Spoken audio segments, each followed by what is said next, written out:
get into that first topic now, though. Has Donald Trump made the world safer? Get your calls in. Overnight, the US president claimed he'd secured a ceasefire between Israel and Iran that would put an end to missile strikes between the two countries. However, just a couple of hours after the ceasefire began, Israel accused Iran of violating the deal and warned they would respond forcefully. Iran has since denied that any further attacks took place. It's not the first time Donald Trump's got involved in trying to secure an end to conflict. He famously invited Ukrainian President Zelenskyy into the White House to try to secure a deal to bring about the end of Russia's invasion into Ukraine. Previously, he's even met with the North Korean leader Kim Jong Un in an attempt to broker a deal for North Korea to give up its nuclear efforts in return for relief from US sanctions.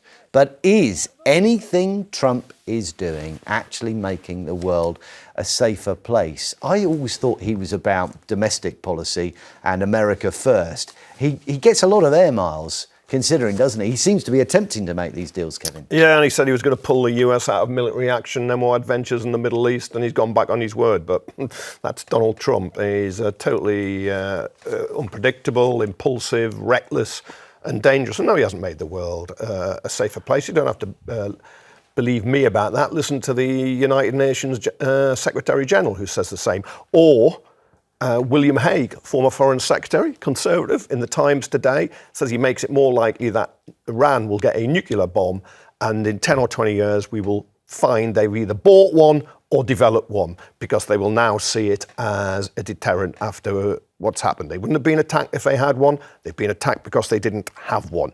And so they're more likely to get it. These are the traditional structures. We're talking about the UN, William Hague, a sort of mainstream politician, and they have failed to secure that peace. Iran will not listen to the UN, and it won't listen to William Hague. But somehow they are listening to Donald Trump. But there was a deal in place. It was negotiated by Barack Obama. Britain signed it, France signed it, Germany signed it, Russia signed it back in the day, which stopped Iran developing nuclear weapons in return for sanctions being lifted. Some of the sanctions were lifted, only some of them. And then in comes Trump in his first presidency, and he just scraps the deal because, of course, it's been written by a predecessor. He always does this. He just starts again.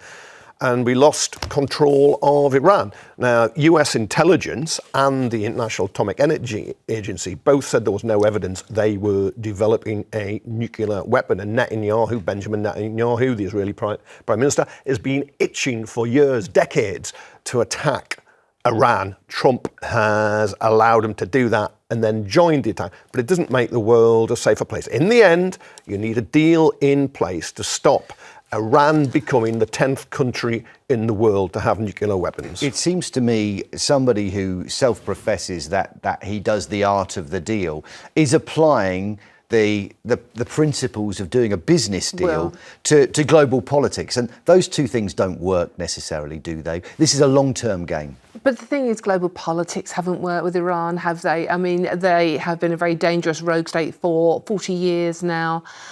No one has managed to really achieve anything. They have been doing the uranium, they've been growing the uranium, improving the uranium.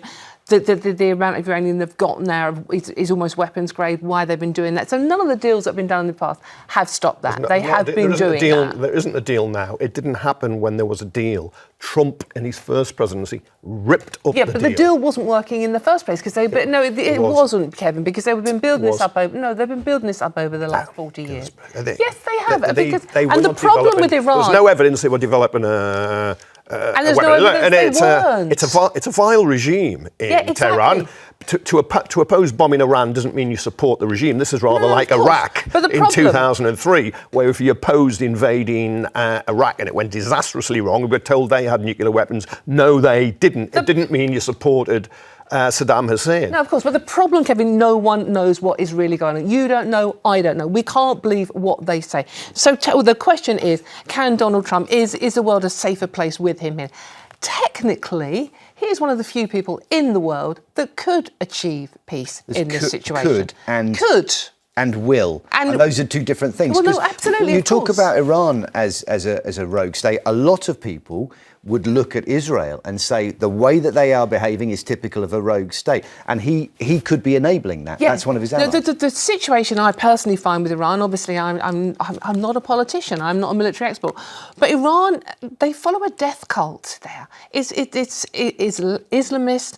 They regard dying as martyrdom. That is one one step closer to their God. They don't care about dying. I don't think Israel has that situation. I don't think Putin in Russia has that situation.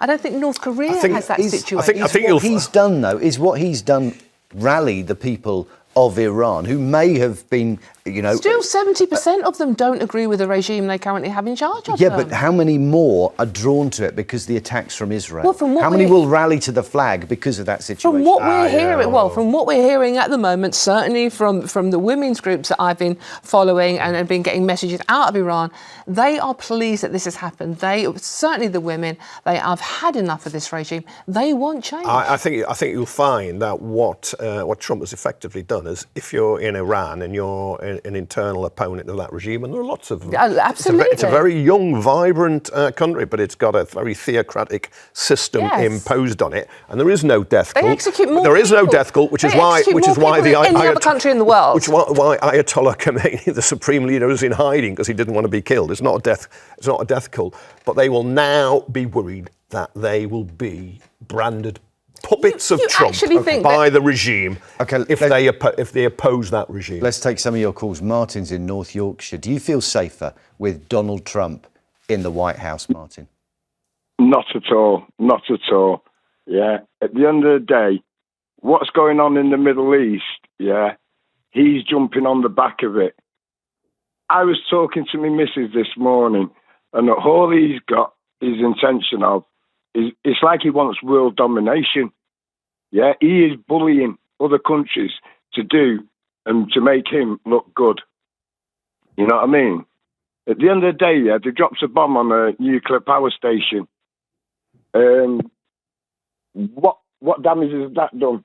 Is the radiation leakages? Look at Chernobyl.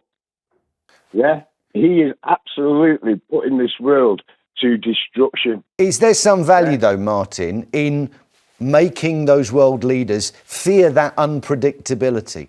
Because the traditional structures, the traditional game book, for years hasn't really made them sit up and take notice and change the status quo. He is saying, look, you don't know what I'm going to do next, so you'd better watch out. Yeah, right. But who asked him to go over there and step in? Yeah, this was between Israel and Iran. Yeah, right. So who asked Trump to go and step in there?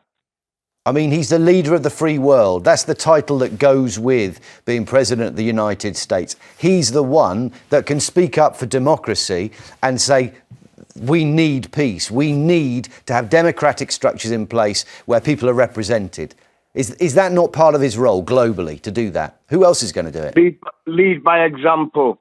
Yeah, he's too quick to drop a bomb. Yeah? How many children, how many women were killed on that exercise? That's what we've yet to find out. None.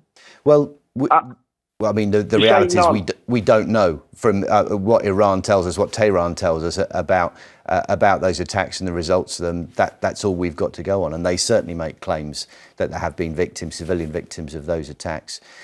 I mean, he's taken sides, Dawn, in a dispute where somebody like Jimmy Carter would have sat down and said, right, come to Camp David, we'll get you both around the table and let's find some common ground.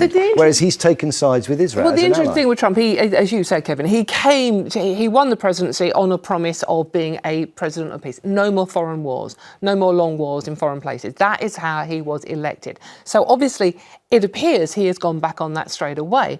But the situation we find ourselves in, what would have happened if he hadn't have acted in that way? Where would it have gone? We tried peace. Negotiations were ongoing. He blew up talks between Britain, France, Germany and Iran. Which nobody was taking any notice of. Iran weren't taking any notice. He also blew up his own talks. I know they missed a deadline. Look, Netanyahu's been itching to do this for Of course he has. For years, decades, as I say. That has been declared ambition. And he's also now deflected attention away from the horrors of Gaza. Yes. where Israel is starving and killing innocent Palestinians. According Go after the according Hamas. to Hamas. Go after the Hamas leadership. According to Hamas. According to the aid agencies, according to our own government, according to the None of them Canadian have government, been the in France there. government. It's all No, according because to we're Hamas. blocked. I'm not Journalists defending are blocked anyone from here. I'm going. just saying. Exactly. We don't know you what's can't going just on say, then. You can't just say the deaths and the misery I'm not saying in that. Gaza is I'm all not saying invented that, but the by information Hamas. It's we- not. What about the doctors who are in there and information come we out? are getting from Gaza is coming from Hamas. No, it's not. It's coming from aid agencies. It's coming from medical workers from Britain, doctors who go there. They come out. It's coming from our own, With the our own government. approval of It's actually Hamas. also coming from groups. I'm not defending Israel in this, It's by the coming way. from groups in Israel. Ehud Olmert, the former prime minister, has spoken about war crimes by Israel. Yeah, I'm not in defending Gaza. them, but we are relying too much on information that No, we but can't back up. what is happening, right, the pogrom by Hamas was absolutely horrific. Oh, I'm glad what you is admit that. happening, not Is it- admit it, it's, Kevin, I've said it from the beginning. one of the But things what's that- happening, what the Israelis are doing in Gaza, which we're now not talking about because they've shifted the focus elsewhere, is awful. It's a humanitarian disaster. Of course it is. No one's saying it isn't. The talks with North Korea, the work with the Saudis to establish trade deals.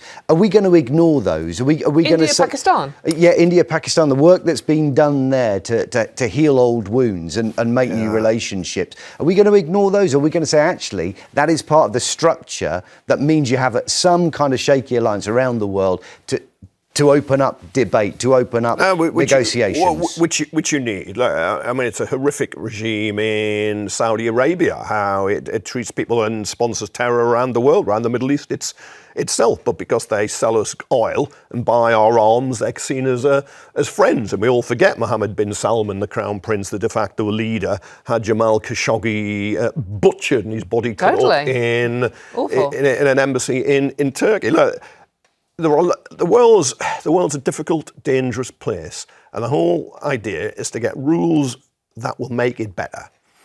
Trump doesn't respect rules. Netanyahu doesn't respect rules. I know Iran He may not respects respect the rules of the market, doesn't it? By going into Saudi Arabia, by going into Ukraine and saying to Zelenskyy, OK, there's a war going on here, let's talk about mineral rights, then actually you're almost making peace through profit. Yeah, He says he's a businessman, he's not a politician. He's a bad politician. He's a bad businessman. He's an elected politician. He's a bad businessman in the White House as president because we've seen how tariffs, which is all over the place, import taxes, are putting up prices for Americans of basic goods. But you look at Ukraine, he's attempted to pillage a democracy that was invaded by Putin. And he's all over Putin like a rash. But he brands Zelenskyy I'd say he blows as a dictator hot. and not a Democrat. Part of his technique, if there's a method there, it is to blow hot and cold. So you don't know what I'm thinking today, to destabilise rulers, somebody like Putin, who understands the status quo too. I want to take another call. Putin is playing him like a violin. Let's take a call. Ellie's in Birmingham. Do you feel safe with Donald Trump in the White House, Ellie? Hello, thank you. I agree with what Kevin is saying. I mean, we're putting somebody, Donald Trump, that is one of the most unstable people that we've ever seen in the country that is the most power in the world. So if you're thinking about existential threats, we're talking about the nuclear bomb. We're talking about the person who's unstable, flip-flopping from one thing to the other, having his finger on the button. Also, not going through the proper processes by consulting with Congress. I mean, the Americans, just for him to get into power in America, look what it took. He was almost assassinated.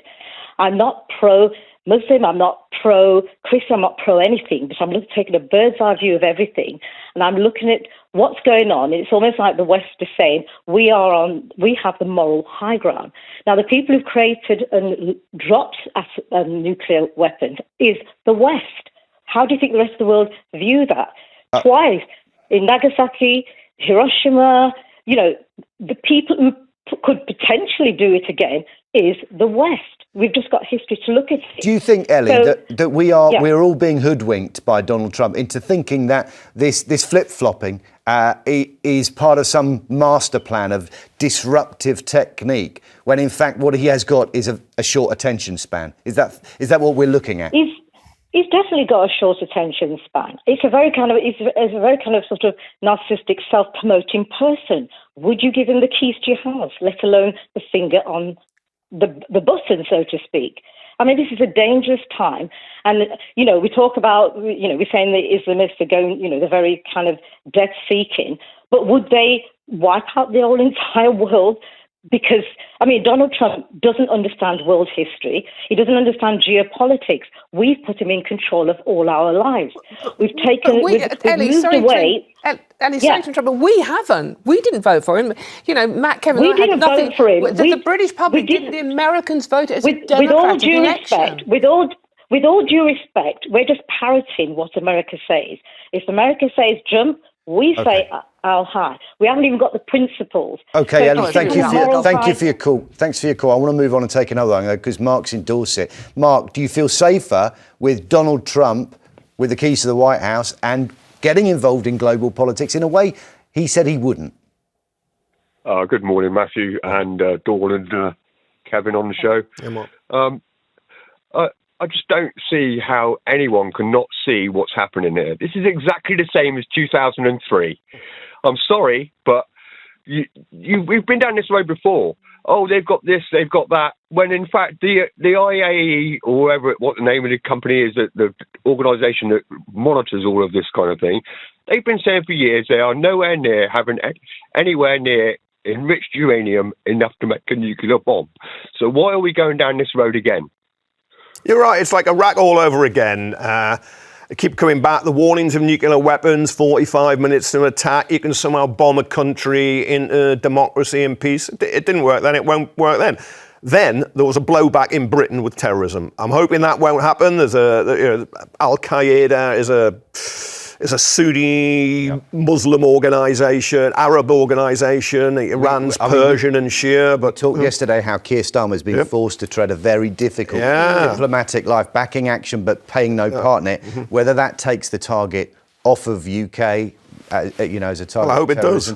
Let's hope so, but no guarantees. Thank you very much, and thank you, Mark, for your call. Don't forget, later on, we're going to be asking...